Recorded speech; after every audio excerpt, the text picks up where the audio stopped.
10 দলীয় জোটের নির্বাচনী প্রচারণায় খুলনা বিভাগে সফরের অংশ হিসেবে জামায়াত আমির ডক্টর শফিকুর রহমান আজ চুয়াডাঙ্গার জনসভায় অংশ নেবেন।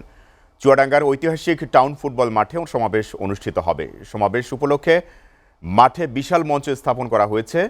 দর্শক, এ বিষয়ে বিস্তারিত জানাতে জনসভাস্থল থেকে সরাসরি যুক্ত হচ্ছেন সহকর্মী বিপুল আশরাফ। বিপুল, জনসভার প্রস্তুতি নিয়ে কি দেখছেন আপনি, এবং সেখানে যে সমর্থকরা আছে তাদের উৎসাহ উদ্দীপনার খবর জানাবেন।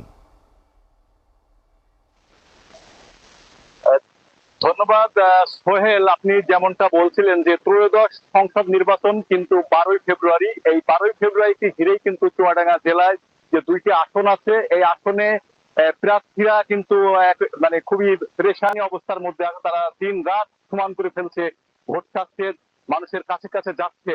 চুয়াডাঙ্গা জেলার যে দুইটা সংসদীয় আসন আছে, এর মধ্যে এক আসনে 3 জন প্রার্থী এবং 2 আসনে 3 জন প্রার্থী। এক আসনে বিএনপি, জামাত এবং ইসলামী ঐক্য জোটের প্রার্থীরা গণসমাবেশ করতেছে, এবং 2 আসনেও একই দলের প্রার্থীরা বাংলাদেশ জাতীয়তাবাদী দল বিএনপি, ইসলামী জামায়াত ইসলামী এবং ইসলামী ঐক্য জোটের প্রার্থীরা তারা তাদের সমাবেশ চালিয়ে যাচ্ছে। এই সমাবেশের অংশ হিসাবে কিন্তু আজকে চুয়াডাঙ্গার ঐতিহাসিক টাউন ফুটবল মাঠে বিশাল এক সমাবেশ অনুষ্ঠিত হবে। আমরা জানতে পেরেছি এই সমাবেশকে কেন্দ্র করেই কিন্তু চুয়াডাঙ্গা শহর সহ পুরো জেলা জুড়ে কিন্তু আলোচনা কেন্দ্রবিন্দুতে পরিণত হয়েছে।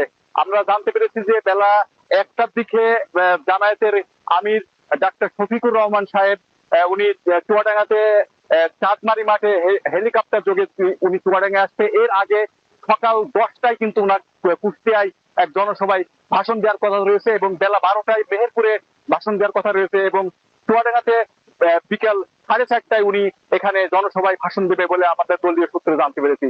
এই উনি উনি আছে প্রধান অতিথি হিসাবে ডাক্তার শফিকুর রহমানের বক্তব্যের পাশাপাশি এখানে যে জনসভা হবে, এই জনসভায় সভাপতিত্ব করবেন চুয়াডাঙ্গা জামায়াত ইসলামের জেলা আমির, চুয়াডাঙ্গা 2 আসনের 10 দলীয় জোটের প্রার্থী রুহুল আমিন, এবং বিশেষ অতিথি হিসেবে বক্তব্য রাখবেন ইসলামী ছাত্র শিবিরের কেন্দ্রীয় কমিটির সভাপতি নুরুল ইসলাম সাদ্দাম, সাধারণ সম্পাদক শিকবাতুল্লাহ, এবং যশোর কুষ্টিয়া অঞ্চলের অঞ্চল প্রধান জনাব মোহাম্মদ মোবারক হোসেন। এছাড়াও বিশেষ অতিথি হিসেবে বক্তব্য রাখবেন চুয়াডাঙ্গা 1 আসনের 10 দলীয় জোটের মনোনীত প্রার্থী জামায়াত নেতা অ্যাডভোকেট মাসুদ পারভেজ রাসেল।